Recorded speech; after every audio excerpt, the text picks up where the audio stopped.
बिहार के पुलिस महकमे से जुड़ी बड़ी खबर है। बिहार के पुलिस महानिदेशक डीजीपी के पद से आलोक राज की छुट्टी कर दी गई है। उनके स्थान पे आईपीएस विनय कुमार को नए डीजीपी बनाया गया है। 1991 बैच के आईपीएस विनय कुमार, जो अब तक पुलिस भवन निर्माण निगम लिमिटेड के डीजी थे, गृह विभाग की ओर से इसकी अधिसूचना जारी कर दी गई है। आने वाले चुनाव के मद्देनजर ये बदलाव किस आधार पे किया गया है, ये कहना मुश्किल होगा। ऐसे भी पटना क्राइम की राजधानी बनते जा रहे थे। अटैचमेंट जो आपने स्टार्टिंग में बोला कि बीएनएस के तहत now will not depend on ED, we will depend on ED, but वो एक अलग है। हाँ। लेकिन हमारा थाना को भी, पुलिस को भी पावर मिला है बीएनएसएस में, अभी जो संशोधन आया उसमें अटैच कर सकते हैं। सर आपने ये बोला सर कि 10 डेज में हम लोग अटैच करेंगे नेम एक्यूज, और उसको अपराध से प्रॉपर्टी सृजित करना चाहिए, उसका इनकम टैक्स रिटर्न देखा जाएगा, उसका इनकम देखा जाएगा, क्या कर रहा है नहीं कर रहा है। यदि वो एक्सप्लेन नहीं कर पाता है तो उसको अटैच कर दिया जाएगा। अच्छा सर, मनी लॉन्ड्रिंग को भी you people can do it on your own? नहीं, बिहार सरकार में हम लोगों ने, बिहार पहला स्टेट था जो 2006-7 में मनी लॉन्ड्रिंग के बहुत सारे मामले यहाँ पे हम लोग दर्ज किए थे। ईओयू के माध्यम से ईडी में जाता था और ईडी अटैचमेंट ऑर्डर इशू करता था, और हम अग्रणी राज्य रहे हैं उन दिनों। जो 2005 में पीएमएलए एक्ट अधिनियमित हुआ, उसमें हम लोग अग्रणी राज्य थे उन दिनों में अटैचमेंट। यूएपीए में भी हम लोगों ने बहुत सारी संपत्तियां अटैच की थी। कई बड़े बड़े जो एरिया कमांडर्स वगैरह थे, उनके गाड़ी घोड़ा सब, बस उस वगैरह भी जब्त किया गया था कई राज्यों में, कई जिलों में, नेम द डिस्ट्रिक्ट। तो यूएपीए में संपत्ति अटैचमेंट और पीएमएलए में संपत्ति अटैचमेंट में हम लोगों ने काफी ये किया था। एक और है 1948 का एक ऑर्डिनेंस है, उसमें भी संपत्ति जब्त हुआ था। 102 सीआरपीसी में भी 4-5 तौर तरीके हैं संपत्ति जब्त करने के अपराधियों के, तो वो हम लोग कर चुके हैं। बिहार पुलिस को अनुभव ऑलरेडी है पहले से, तो उसको फिर से एक बार सख्ती से हम लोग लागू करने की कोशिश करें। सर, आखिरी सवाल है कि आप बिहार में नेता रहे हैं और आप बिहार के नए डीजीपी का पदभार ग्रहण कर रहे हैं। पुलिस को मनोबल बढ़ाने के लिए कोई मूल मंत्र आप देंगे कि क्राइम को कैसे रोका जाए? पुलिस का मनोबल तभी बढ़ेगा जब अपराधी का मनोबल गिरेगा। अपराधी का मनोबल गिरेगा जब अपराधी पर पुलिस भारी पड़ेगी। भारी तब पड़ेगी जब विजिबिलिटी रहेगी, केस का अनुसंधान रिकॉर्ड टाइम में होगा, चार्जशीट समर्पित होगा रिकॉर्ड टाइम में, जो भी टाइम निर्धारित है उसमें, और हम लोग उसको सजा करा करके जेल के अंदर संशोधित करने में सक्षम होगा। बिहार की जनता सर क्या अपील करेंगे, नया डीजीपी बने हैं?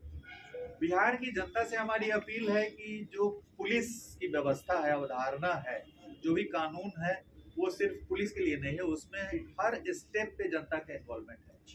हम घटना स्थल पे जाते हैं, वहाँ कोई चीज हम सीज करते हैं, तो उसमें जो विटनेस बनता है पुलिस नहीं रहता, पब्लिक रहता है। 2 इंडिपेंडेंट विटनेसेस को हम लोग लेते हैं।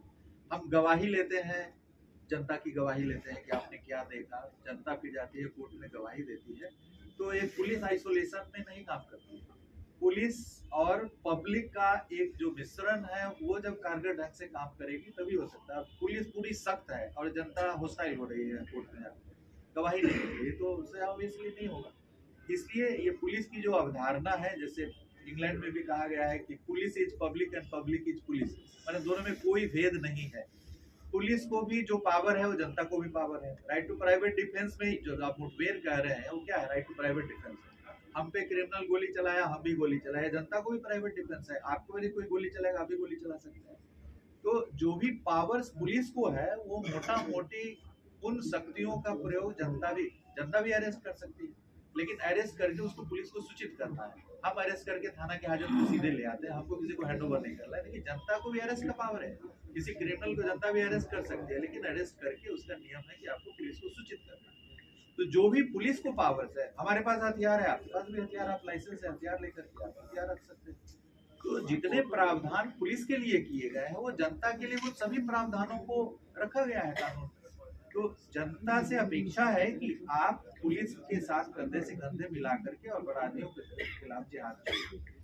जनता यदि सीधे बैठी रहेगी और सोचेगी पुलिस आकर के गद्दी भी करे, अनुसंधान भी करे, सजा भी दिला दे, हम कोर्ट में गवाही भी नहीं देंगे, हम सीजर लिस्ट बनाने के लिए पुलिस जब आती है वहां से भाग जाएंगे, हम सीजर लिस्ट पे हस्ताक्षर भी नहीं करेंगे, हम गवाही नहीं देंगे, हम फिटनेस नहीं बनेंगे, तो ये पूरी व्यवस्था नहीं चल सकती। सर एक सवाल सर कि बहुत सारे मामलों में, अपराध के मामलों में हाई कोर्ट ने एक्विटल कर दिया। जैसे अभी 2 इंजीनियर की हत्या मामले में हाईकोर्ट ने बरी कर दिया। तो वैसे में आगे भी जाएंगे अपील में या निश्चित रूप से हम लोग बहुत सारे कांडों में पहले गए हैं। जो हाई कोर्ट में अपील में जो एक्विटल हुआ है उसमें हम लोगों ने सुप्रीम कोर्ट में बहुत सारे मामले में संवेदनशील मामले थे उसमें हम लोग पहले गए हैं।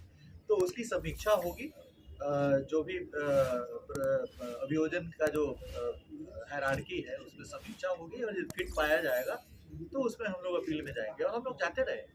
सर, बिहार में जारी शराबबंदी के बाद बिहार भर के जिलों और कस्बों में सूखे गस्से का प्रचलन बढ़ा है। उस पर रोक लगाने हमने कहा कि पूर्ण नशाबंदी की दिशा में जो स्मैक और हेरोइन वगैरह वगैरह भी, जैसे आपने देखा होगा कि अभी 2-3 दिनों के अंदर में कई जिलों ने भारी मात्रा में स्मैक वगैरह बरामद किया। तो ऐसा नहीं है कि हम स्मैक के प्रति, हेरोइन के प्रति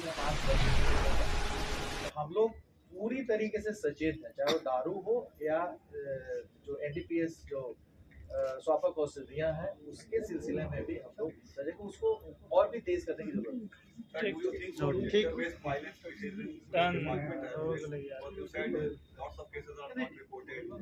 जो जब पुलिस में जब प्रतिशत बढ़ा है और पुरुष और जैसे पुरुष प्रधान हमारे पुलिस में महिलाओं की संख्या बढ़ी है और वो एक ही प्रेमिसेस में रहते हैं तो मतलब संभावना है कि वहाँ पे जेंडर, जब दोनों ही जेंडर रहेंगे तो कुछ न कुछ शिकायतें आएगी। तो उसके लिए हमारे यहाँ व्यवस्था है, हर ऑफिस के अंदर जो वर्क प्लेस हरासमेंट एक्ट है वहाँ पे वर्क प्लेस पर, तो उसके अंदर वो कमेटी बनी हुई है और रिपोर्ट करने के बाद उस पर कार्रवाई होती है। चलिए अब सर से हम लोग